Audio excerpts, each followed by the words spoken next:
The wind cut through Maya's threadbare coat like 1,000 tiny knives.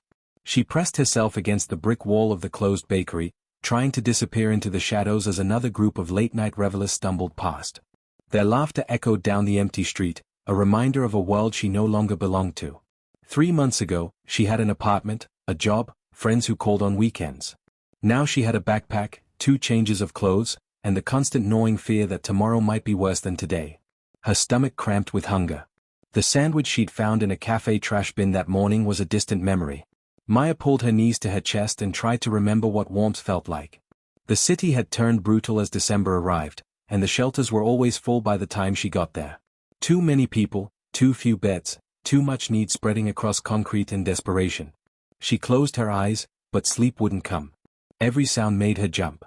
Every shadow could hide danger. This was the reality nobody talked about when they walked past homeless people with their eyes carefully averted.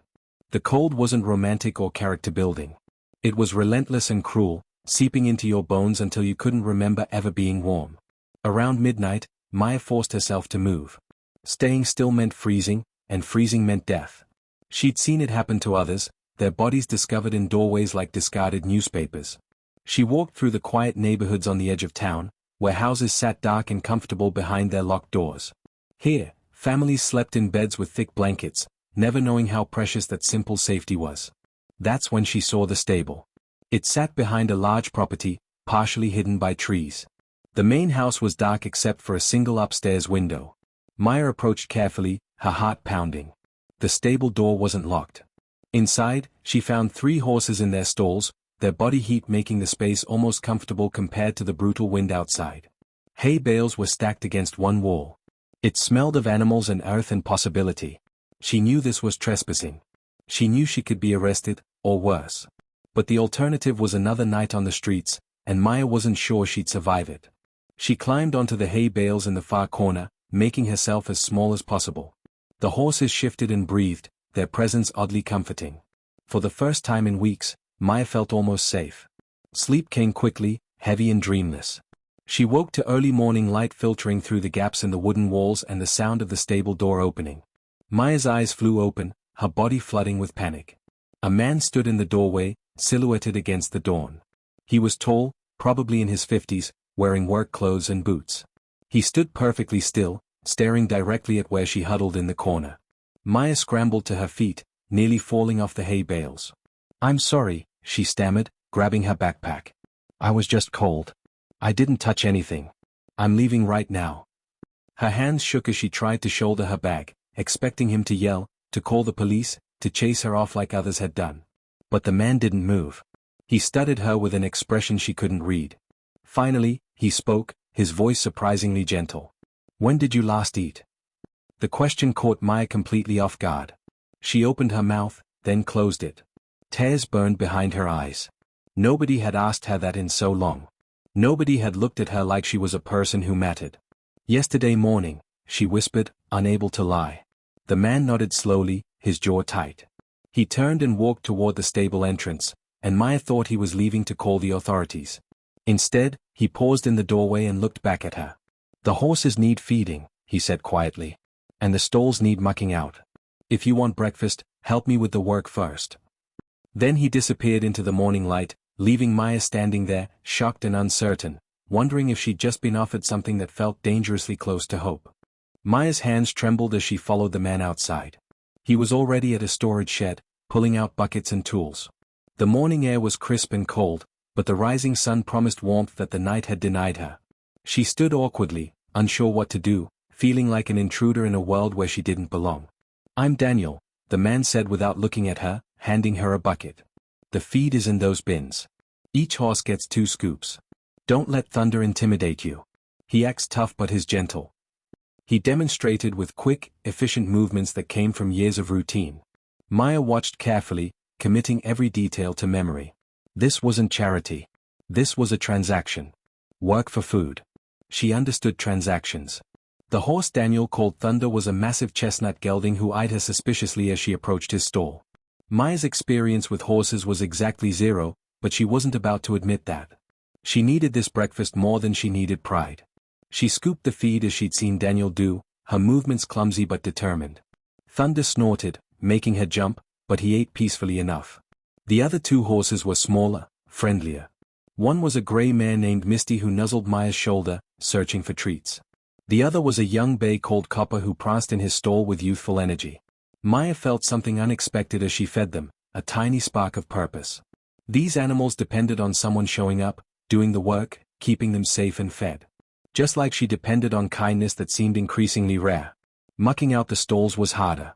The pitchfork was heavier than it looked, and Maya's muscles, weakened by weeks of poor nutrition and stress, protested every movement. Her back ached. Her shoulders burned. Sweat dripped down her face despite the cold. But she didn't stop. Daniel worked beside her in companionable silence, neither judging nor praising, just working. It felt normal in a way nothing had felt normal in months. When the stalls were clean and fresh hay spread across the floors, Daniel straightened and looked at her properly for the first time. Really looked, taking in her thin frame, her hollow cheeks, the shadows under her eyes that spoke of too many sleepless nights. Maya resisted the urge to look away. She was tired of being invisible. "Come on," he said finally, heading toward the house. Maya hesitated. The stable was one thing, but his home felt like a different level of intrusion. Daniel noticed her reluctance and paused. "My wife Catherine makes enough breakfast to feed an army. You worked for it. No charity. Just payment for services rendered." The way he said it, matter-of-fact and businesslike, made it easier to follow. The kitchen was everything Maya's childhood home had been before her parents divorced and everything fell apart. Warm yellow walls, copper pots hanging above the stove, the smell of coffee and bacon filling the air. A woman with silver-streaked brown hair and kind eyes looked up from the stove, her surprise quickly masked by the same careful neutrality Daniel had shown. "Catherine, this is Maya," Daniel said simply. She helped with the morning feeding. Catherine's eyes flickered between them, reading 1,000 things unspoken. Then she smiled, warm and genuine, and pulled out a chair. "Perfect timing. Sit down, dear. Eggs are almost ready." Maya sat because her legs were shaking and because the smell of real food was making her dizzy. Catherine placed a plate in front of her, scrambled eggs, bacon, toast with butter, fresh fruit. It looked like a feast. It looked like something from a dream. Maya picked up her fork, trying to eat slowly, trying to maintain dignity, but hunger won. She devoured everything while Daniel and Catherine ate their own breakfast, talking quietly about their day, giving her space to just be. When her plate was empty, Catherine refilled it without asking. Maya wanted to refuse, wanted to protest that she'd already taken too much, but the words died in her throat. She was so hungry. So tired of being hungry. She ate the second helping more slowly, letting herself taste it, feel it, acknowledge that this was real. After breakfast, Maya helped wash dishes. It seemed the least she could do. Catherine worked beside her, chatting easily about nothing important, the weather, the horses, a book she was reading. Normal conversation. The kind Maya hadn't had in forever. When the kitchen was clean, Maya knew it was time to leave. Time to return to the streets, to the constant search for safety and warmth. She shouldered her backpack, trying to find words adequate to thank these strangers who'd shown her unexpected kindness. But Daniel spoke first. "Same time tomorrow?" he asked, leaning against the counter. "Horses need feeding every day. If you want the work, it's yours. Breakfast included." Maya stared at him, afraid to hope, afraid to believe.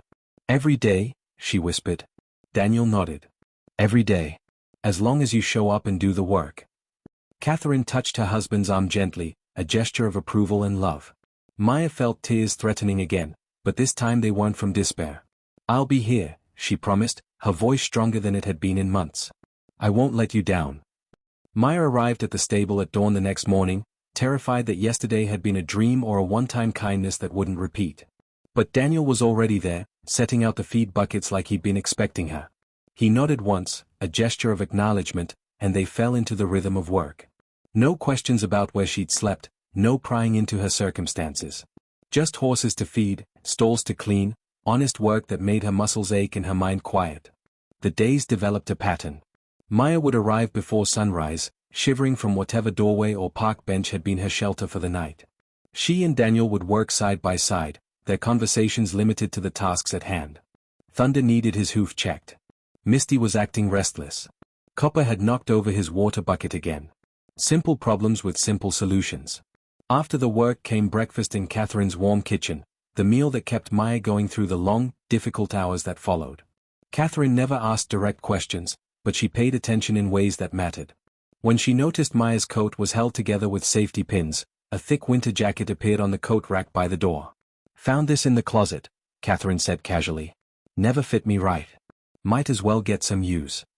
When Maya's boots fell apart, worn through at the soles, sturdy work boots in her exact size showed up in the stable. "Had these lying around," Daniel mentioned, not meeting her eyes. Maya knew they were lying. She knew these things were bought specifically for her. But she also understood the game they were playing. This wasn't charity. This was payment for services rendered. This was respect wrapped in fiction, allowing her to keep her dignity while accepting help she desperately needed.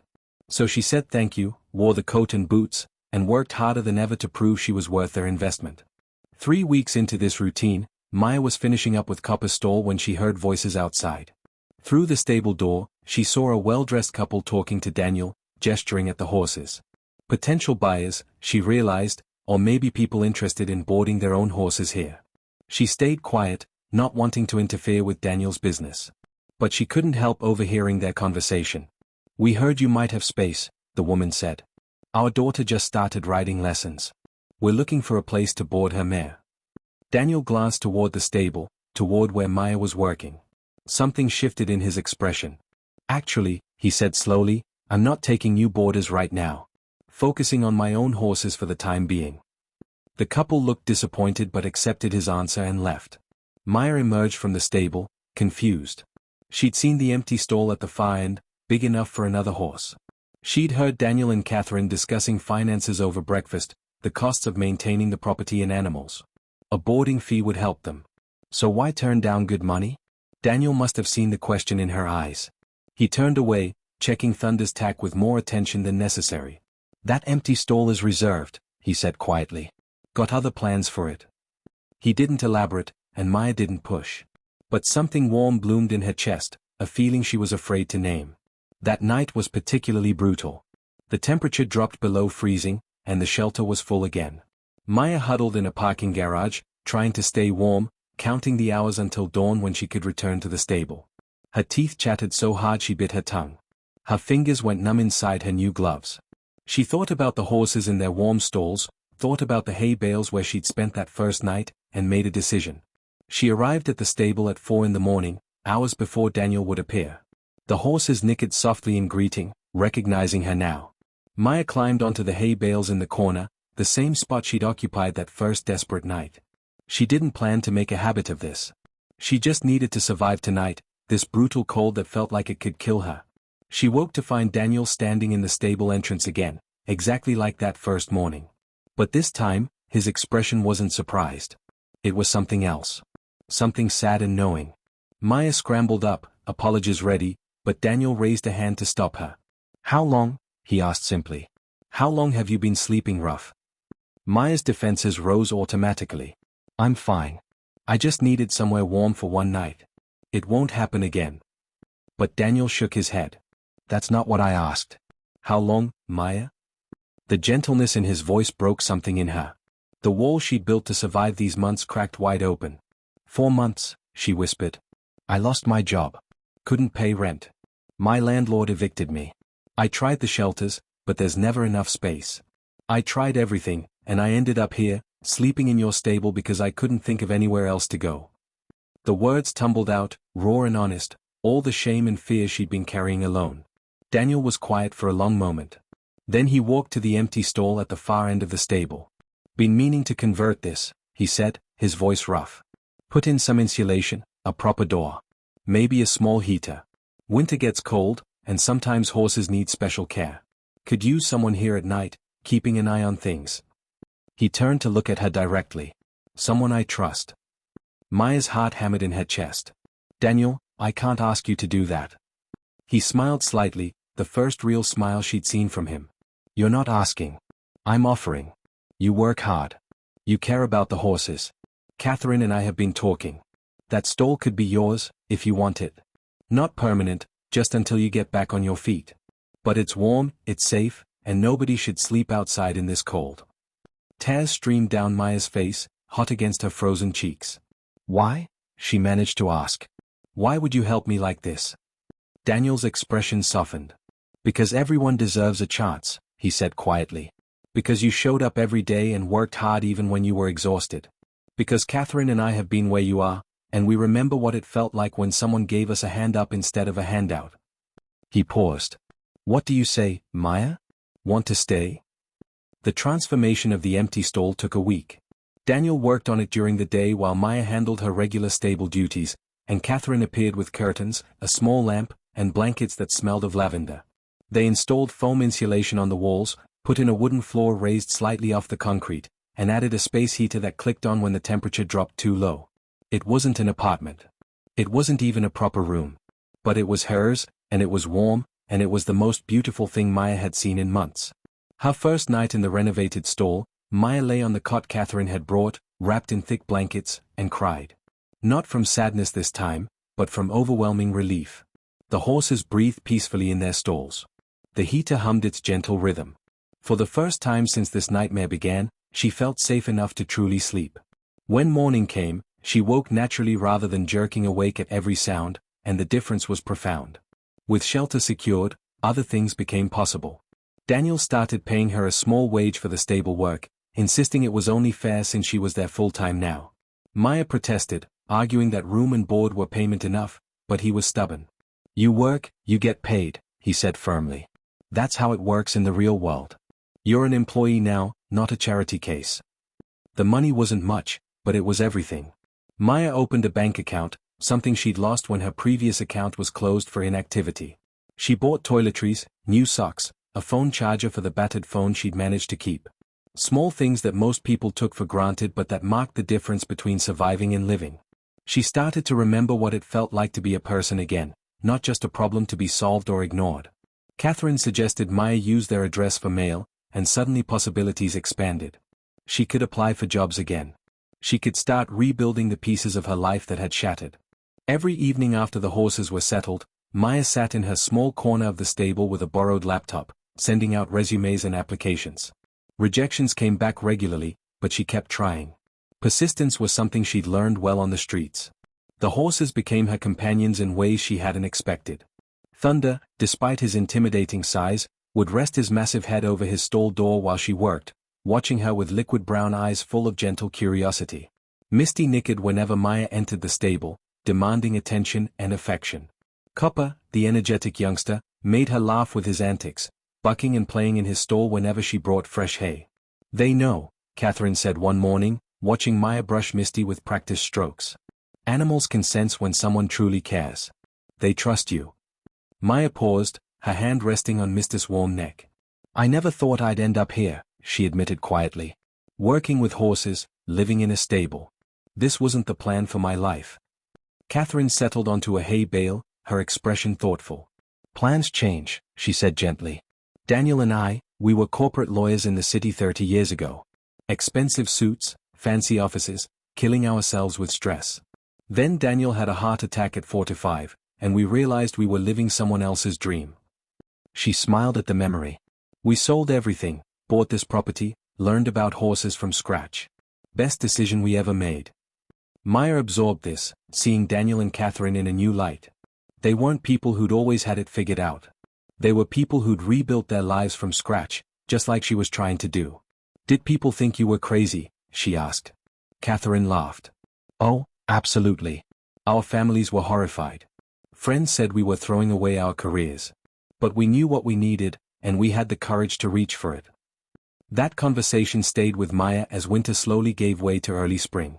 The world outside the stable had seemed impossibly hostile, but here, in this small corner of safety, she was learning to hope again. She was learning that kindness existed, that strangers could become family, that rock bottom wasn't necessarily the end of the story. In March, Maya got a call back for a job interview. Administrative assistant at a local nonprofit, nothing glamorous, but steady work with benefits. She was terrified. She had no professional clothes, no way to hide the gap in her resume, no explanation for why she was living in a stable. But Catherine appeared with a blazer and slacks, alterations already done to fit Maya's frame. Knock them dead, she said with confidence Maya didn't feel. The interview went better than expected. The director was a woman in her 60s who asked tough questions but listened carefully to Maya's honest answers. Yes, she'd experienced homelessness. Yes, she'd struggled. But she'd also shown up every day, worked hard, and refused to give up on herself.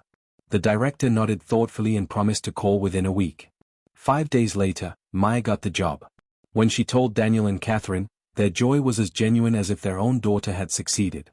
Catherine hugged her tight, and Daniel's eyes were suspiciously bright.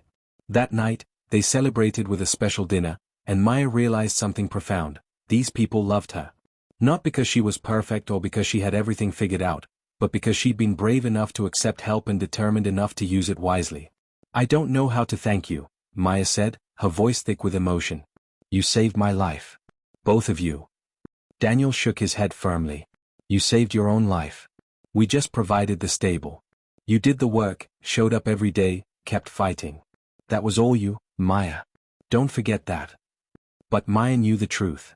She'd provided the determination, yes, but they'd provided something equally crucial. They'd seen her when the world had decided to look away. They'd offered dignity when society offered only judgment. They'd given her not just shelter, but a place to heal, to remember who she was, to rebuild from the ground up. That gift was beyond measure. Maya's first day at the nonprofit was nerve-wracking, but she showed up 30 minutes early, just like she'd shown up early to the stable every morning for months. The habits she'd built during her hardest times served her well now. Her boss, Linda, noticed her reliability immediately, her attention to detail, her willingness to take on extra work. Within weeks, Maya wasn't just keeping up, she was excelling. She continued living in the stable, saving every penny she could.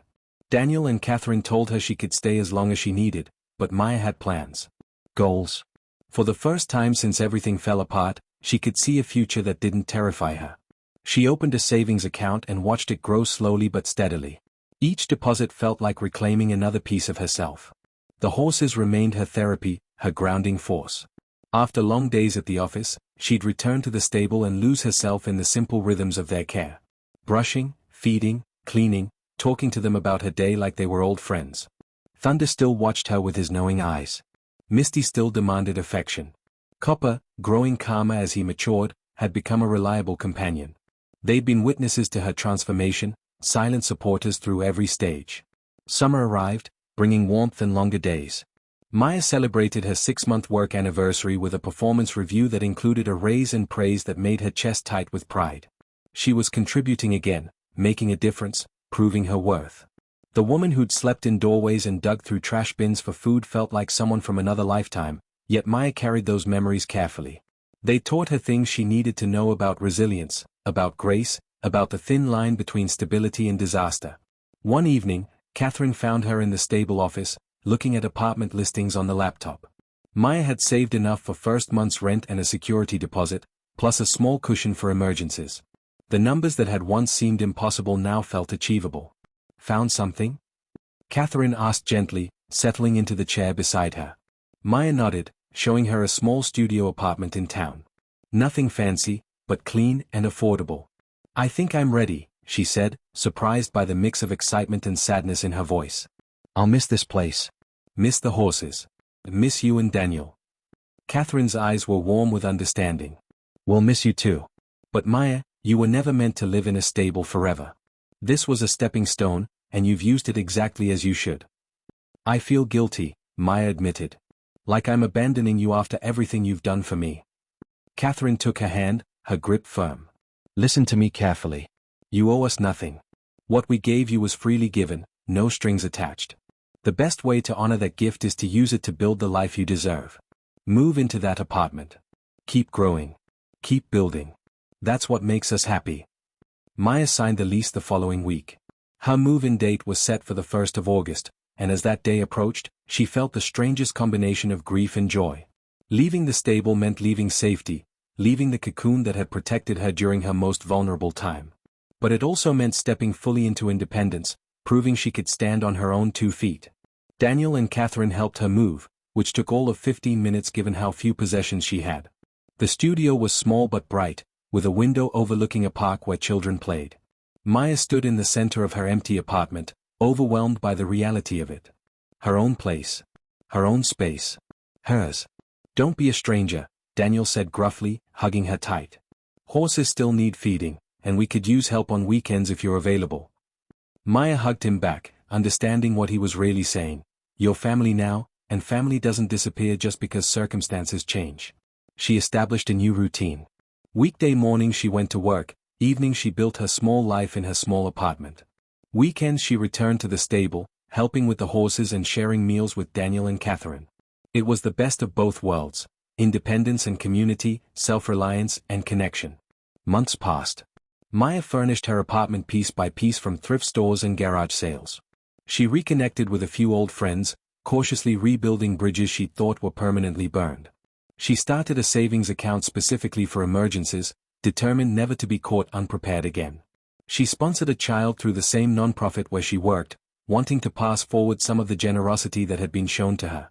One cold morning in November, exactly 1 year after she'd first stumbled into Daniel's stable, Maya arrived for her weekend shift to find a young woman huddled in the corner where she'd once hidden. The woman was thin, frightened, wearing clothes too light for the weather. She looked exactly like Maya had looked a year ago, desperate, exhausted, trying to survive. Daniel stood in the doorway, his expression identical to the one he'd worn that first morning when he'd found Maya. He looked at Maya now, a question in his eyes. Maya understood immediately what he was asking. This was her moment to pay it forward, to offer someone else the lifeline she'd been given. She approached the young woman slowly, carefully, keeping her voice gentle. "Hi," she said softly. "I'm Maya. What's your name?" The woman stared at her with terrified eyes, clearly expecting to be chased away. "I'm sorry," she stammered. "I was just cold. I'll leave right now." Maya shook her head, her throat tight with emotion.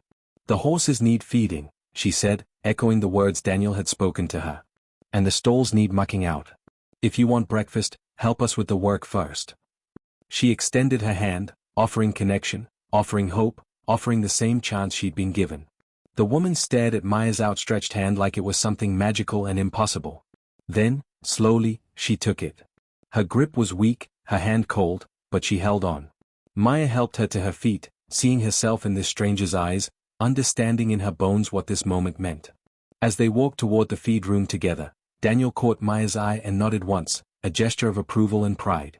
Catherine appeared in the doorway of the house, already setting an extra place at the breakfast table. The circle continued, the kindness multiplied, the stable becoming once again what it had been for Maya, a place where someone invisible became seen, where someone broken began to heal, where someone lost found their way home. Maya explained the feeding routine to the young woman, whose name was Sarah, her voice steady and sure. She knew exactly what to say because she remembered exactly what she'd needed to hear. Not pity. Not judgment. Just practical help and quiet dignity. As they worked side by side in the peaceful morning, with the horses breathing softly and the sun rising over the stable, Maya understood that she hadn't just survived her time on the streets. She'd been transformed by it, shaped into someone who knew the value of kindness, the power of a second chance, the profound difference one person could make in another person's life. This was her home now, not the apartment or the stable, but this feeling of belonging to something larger than herself. This community of wounded healers, of people who'd been broken and put themselves back together, who understood that everyone deserves warmth, dignity, and the chance to prove their worth. As she watched Sarah carefully measure feed for Thunder, she knew that this story would continue long after her own chapter ended. The stable would always be here, and there would always be people like Daniel and Catherine willing to offer that first crucial lifeline, and people like her ready to pass it forward. That was the real gift, not just being saved, but learning how to save others in turn, creating a chain of kindness that would ripple forward through time, touching lives in ways they might never fully know but would always matter.